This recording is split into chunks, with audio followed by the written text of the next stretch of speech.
I'm joined by the next generation of Conservative activists to wrestle with the future of the Conservative Party. One Remainer, two Leavers. Jade Smith is a Conservative activist from Teesside. She appeared in the BBC Two series The Mighty Red Car. Tom Harwood is the former head of Vote Leave Students. He's now a journalist for Guido Fawkes' website. Benita Mehta-Palmer is the director for Modern Britain, a new centre-right group that aims to develop policies that will improve the lives of Britain's BAME community. She was Conservative group leader at Watford Borough Council at the age of 25, making her the youngest council group leader in the country. Good evening to you all. You must be looking in horror at what's going on among the older members of the Conservative Party. Tom, first of all, though, you see people that can't even stand together. The split on Europe is so radical. And you had, Philip Hammond saying these 117 extremists that voted against Theresa May. Is it possible, do you think, for the party to stay together? Or do you think it's actually better to have a clean split? We've been through this in the past. There were big splits in the Conservative Party, not as big as in the Labour Party, but still significant in 1975. And do you know what? The side that lost shut up, put up, and got behind the new policy. I feel like that's what has to happen to the side that lost in 2016. But it does look like that's not likely to happen. There are some very bitter divisions there. If that's the only way, and it doesn't work, then what happens? I mean, do you think the Conservatives are too fixated on Europe, and for younger people, for example? Well, there needs to be leadership on other issues, and obviously Europe has become something all-encompassing because what we've seen over the last 2.5 years is just prevarication after prevarication. The leadership has wanted to kick the can down the road, and therefore it's become all-encompassing. If actually we had a clear policy from earlier on, we'd have been able to focus on other issues. Well, let's look at the future, Jade, though, because what kind of conservatism do you embrace? I did like the social policy of David Cameron, such as the big community, big ideas, NCS, but also I'd like to see sort of the government looking towards areas like the northeast of England where we need people like Ben Howsham and Simon Clarke pushing forward and giving us free ports and carbon capture and looking at our industry and how we can draw it back to the UK into areas like Redcar that have seen a decline in the last few years. And Theresa May came to Redcar and she talked about social inequality. And did you have a lot of faith in her to deliver on that? I've never had much faith in Theresa May. She wasn't elected by the members as our leader, she was given it. When she came to Redcar, I listened to what she had to say and I did understand why she said it, but there's a lot more. We need local people to fight our corner, they don't understand it in London.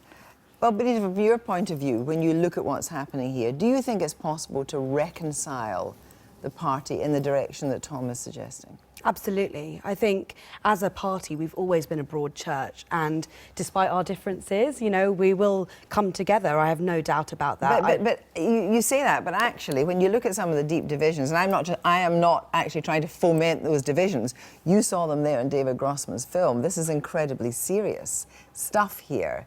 And, the danger is, of course, that, you might say, if we go any further on this, a Labour government will go in, we'll be out, we'll be in the country for the next term.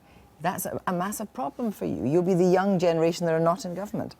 Yes, it's a fear, but I do think that having those debates publicly is actually quite brave.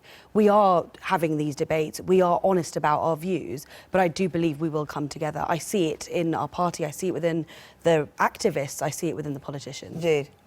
We see it all over, so even in 2017, my association had division, councillors wanting to remain, councillors wanting to leave, but we all came together to campaign to get our MP elected, and we did it.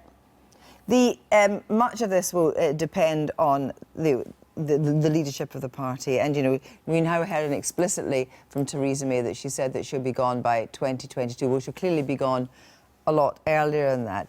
What kind of leadership, what would be the signal, the message given by the choice of leader? What kind of person would you think would be somebody that you think should lead a modern Conservative Party? A modern Conservative Party, I'd like to be led by someone like Johnny Mercier, seeing the 2015 intake coming forward and then obviously the 2017 ending up with a Conservative Party where the old guard are gone.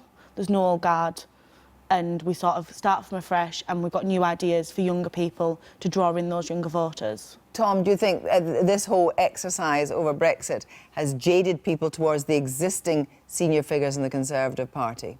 I think to a certain extent that's true. And I think that Theresa May was picked to be leader of the Conservative Party for the reason of being boring. She was there to sort of calm the markets, to steady the ship, whatever. And turns out that isn't such a good strategy when you're trying to sell a vision in an election. So I think whoever replaces her has to be someone who has a vision, who believes in something, who can put forward those foundational principles But of our what would party. those foundational principles be? They have to be to do with emancipation of the individual, of individual liberty, of open free markets, of all of these things that we know work the world over to deliver people from poverty and grow the economy. What kind of person would you like to see lead the party?